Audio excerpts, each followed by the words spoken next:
अस्सलामुअलैकुम जी, कैसे हैं आप? तो आज की वीडियो में आपके साथ बहुत ही मज़ेदार सी वीडियो शेयर करी हूँ आपके बेबी को कैसे हेल्दी बनाया जाए फार्मूला मिल्क के ज़रिए और प्रॉब्लम से कैसे बचाया जाए। तो चलिए जी स्टार्ट करते हैं। सारे पॉइंट्स क्या क्या है। मेन चीज़ ये है कि हमारे माइंड में सबसे बड़े बड़े जो क्वेश्चन आते हैं वो ये है कि फार्मूला सेफ वे में कब देना चाहिए, कितना देना चाहिए और किस मेथड से देना चाहिए। दूसरा हमारा बड़ा प्रॉब्लम ये होता है, अगर बच्चे को कुछ प्रॉब्लम होते हैं, अगर ये प्रॉब्लम्स हैं तो फार्मूला के साथ क्या करना चाहिए, चेंज करना चाहिए या दूसरे दूध की तरफ जाना चाहिए। तो फार्मूला के हवाले से सारे आपके क्वेश्चंस के आंसर्स बताने वाली हूँ, प्रॉब्लम्स के सलूशन बताने वाली हूँ और ये ऑथेंटिक नॉलेज ही शेयर कर रही हूँ। अच्छा, पहली चीज़ फार्मूला कब शुरू करना चाहिए। एक्चुअली फार्मूला जो होता है वो डे 1 से ही शुरू किया जाता है। पहले 1 या 2 दिन माँ का दूध नहीं होता, ब्रेस्ट मिल्क नहीं आया होता, तो डॉक्टर आपको फार्मूला रिकमेंड करते हैं। एक्चुअली ब्रेस्ट मिल्क जो कि सबसे ज़्यादा स्ट्रॉन्गेस्ट एंड पावरफुल मिल्क है, उसके बाद ही फार्मूला सेफ मिल्क है, क्योंकि फार्मूला को डिज़ाइन किया जाता है, इस तरीके से प्रोसेस किया जाता है ताकि बच्चे को आसानी से हज़म हो सके। क्वेश्चन ये आता है कि कौन सा फार्मूला अच्छा है, कौन सा अच्छा नहीं है, कौन सा हमारे बच्चे को हेल्दी बनाएगा, कौन सा नहीं बनाएगा। कई किस्म के पाउडर मिल्क होते हैं, कई ब्रांड्स के होते हैं जो कि मेनली एक ही मेथड से प्रोसेस किए जाते हैं, एक ही लेवल तक लेके आते हैं। अब मेन चीज़ है कि जो लोग कहते हैं कि कौन सा सेफ़ है, हम ये कैसे जानें। तो जो मिल्क आपके बच्चे के लिए प्रॉब्लम्स कम क्रिएट करे और आपके बच्चे को हेल्दी बनाए, यानी आपका बच्चा एक्टिव हो, फिज़िकली एक्टिव होना चाहिए, मोटा ज़रूरी नहीं, एक्टिव होना चाहिए, तो वो फार्मूला आपके बच्चे के लिए सेफ़ है। यहाँ से हमारे प्रॉब्लम शुरू हो जाते हैं। जैसे न्यूबॉर्न होता है, एक न्यू माँ जो होती है वो कहती है शायद ये फार्मूला मेरे बच्चे को सूट नहीं कर रहा, बच्चा रोता है, क्राई करता है। तो ये गलती ना करे कि फ़ौरन ही फार्मूला चेंज किया जाए। पहले देखें कि क्राई कर रहा है, कितना क्राई कर रहा है, किस हद तक क्राई कर रहा है। उसके डेंजरस कुछ कंडीशंस हैं जो कि मैं लास्ट में बताऊंगी। नॉर्मल कंडीशंस क्या है वो सुन लीजिए।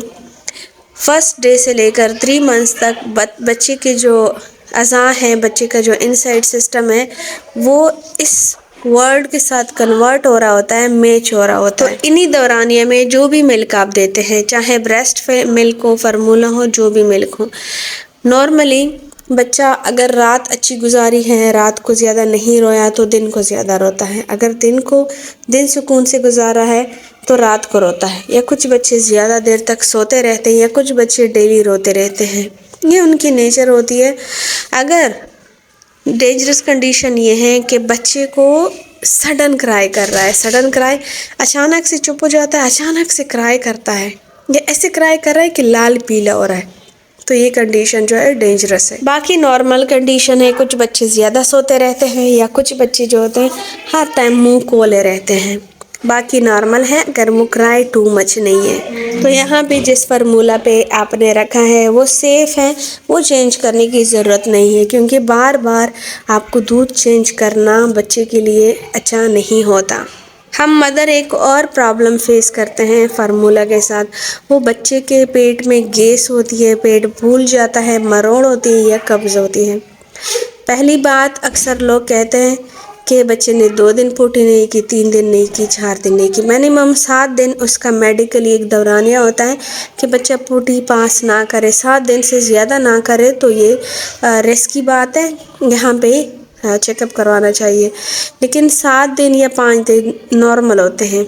लेकिन अगर बच्चा जो है पोटी के साथ खून निकाल रहा है तो ये डेंजरस कंडीशन है। सेम बात गैस की कंडीशन है। अगर नॉर्मली गैस हो रहा है तो सिंपल सी बात है, डेली मसाज किया करे, बच्चों को हल्का सा टमी पे भी रखा करे, जैसे मैं आपको दिखा रही हूँ।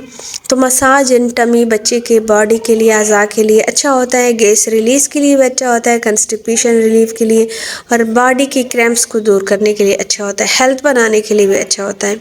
ये दोनों चीज़ें किया करें, टमी टाइम एंड मसाज, हल्का फुल्का सा न्यूबॉर्न को भी दिया करें। लेकिन अगर ये गैस डेंजरस कंडीशन में है, डेंजरस कंडीशन ऐसी है कि बच्चा सडन क्राई करता है और वो मरोड़ सी उठती है और अचानक फिर बच्चा चुप हो जाता है, फिर अचानक से सडन क्राई करता है, एक मरोड़ सी उठती है, तो ये डेंजरस कंडीशन है। इसमें बच्चे को मेडिकेशंस की ज़रूरत होती है। सब्र करें, मेडिकेशंस पे भी बात करूँगी और होम रेमेडीज़ पे भी बात करूँगी कि यहाँ पे क्या किया जाए। अब आगे जाते हैं। अब बात हो गई प्रॉब्लम्स की, अब आगे जाते हैं कि फार्मूला कितना देना चाहिए। अच्छा, बच्चा जैसे ही पैदा होता है तो पहले वीक में उनका जो मिल्क की क्वांटिटी होती है वो 1 ounce तक होती है। छठे या 7वें दिन बच्चे के भूख बढ़ती जाती है। नॉर्मल कंडीशन ये होती है, बच्चे की भूख बढ़ती जाती है और वो 1.5 ounce या 2 ounce तक हो जाती है। ये नॉर्मल कंडीशन है और आहिस्ता आहिस्ता से बढ़ाते जाएं जितना बच्चा ले सकता है। ये दूध का दौरान या फीड का दौरान या शुरू में 1.5 घंटा या 2 घंटे के दौरान बच्चा उठता है दूध के लिए। अगर नहीं भी उठता तो आप उनको उठाया करें। हफ्ता पूरा होता है तो 2.5 घंटे 3 घंटे के बाद मस्ट उठाया करें और महीने बाद तकरीबन 3-4 घंटे मस्ट उठाना चाहिए। बच्चे को दूध अपने टाइम से देना चाहिए। अगर वो पूरा दिन, जैसे कुछ बच्चे पूरा दिन सोते रहते हैं, गुनूदगी में होते हैं, वो दूध के लिए उठते ही नहीं है, तो आप इसी दौरान इसे बच्चे को खुद ही जगाया करें ताकि उनकी बॉडी में डिफिशिएंसी ना आए। अब यहाँ पे मेन सवाल उठता है कि फार्मूला हम कैसे दें, किस मेथड से दें। जितने प्रॉब्लम्स मैंने शेयर किए उन प्रॉब्लम्स का सलूशन भी इस मेथड में है कि किस तरीके से दें। पहले तरीका कि बच्चे के लिए बॉयल पानी का इस्तेमाल करें।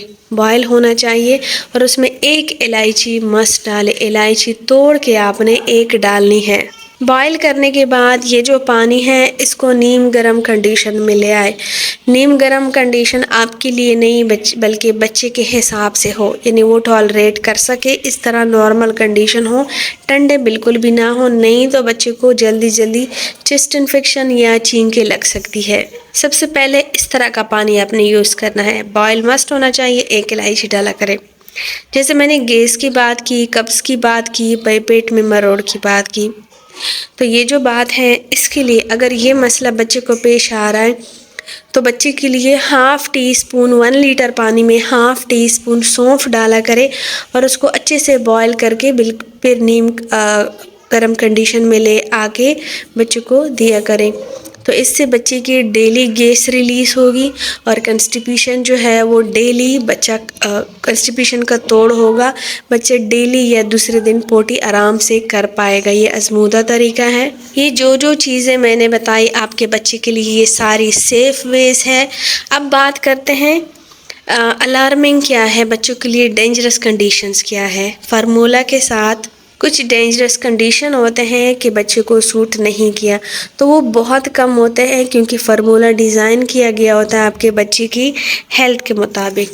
तो डेंजरस कंडीशन जस्ट इतने से है कि अगर बच्चा कच्ची दूध वाली उल्टी कर रहा है तो ये दूध जो है बच्चे को सूट नहीं कर रहा। उल्टी हर बच्चा करता है, हर न्यूबॉर्न करता है, लेकिन उल्टी भी 2 किस्म की होती है, वोमिटिंग 2 किस्म की होती है। एक दूध वाली होती है, कच्ची दूध वाली, जैसे आपने पिलाया बच्चे ने निकाल दिया। अगर वो 1 दफ़ा नहीं 2 दफ़ा नहीं हर फीड के बाद कर रहा है कच्चे दूध वाली, तो ये डेंजरस साइन है, बच्चे को सूट नहीं कर रहा, जो कि रेयर केसेस में होता है। अगर वो उल्टी जो है हल्की फुल्की सी दही फार्म में है, कट्टी स्मेल आ रही है, तो वो नॉर्मल है, बल्कि इफ़ेक्ट हुआ है, दूध डाइजेस्ट हो गया, ये उसका साइन है।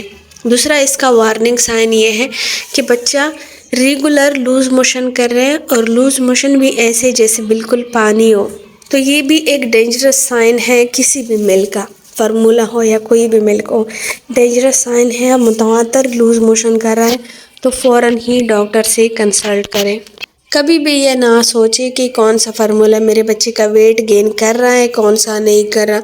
बस यही देखें कि आपका बच्चा एक्टिव होना चाहिए, अच्छा खासा खिलता पुलता होना चाहिए। उम्मीद करते हूँ ये टिप्स फार्मूला के हवाले से ये बातें सबको अच्छी लगी होगी, सब अच्छे से गाइड हो गए होंगे। अगर नहीं गाइड हुए तो अगेन देख लीजिए, हर चीज़ मैंने बिल्कुल डिटेल से डिस्कस की है और समझने की कोशिश कीजिए। अपने बच्चों का बहुत सारा ख्याल रखिए। मुझे दुआ में याद है कि इजाज़त चाहती हूँ। अल्लाह हाफिज़।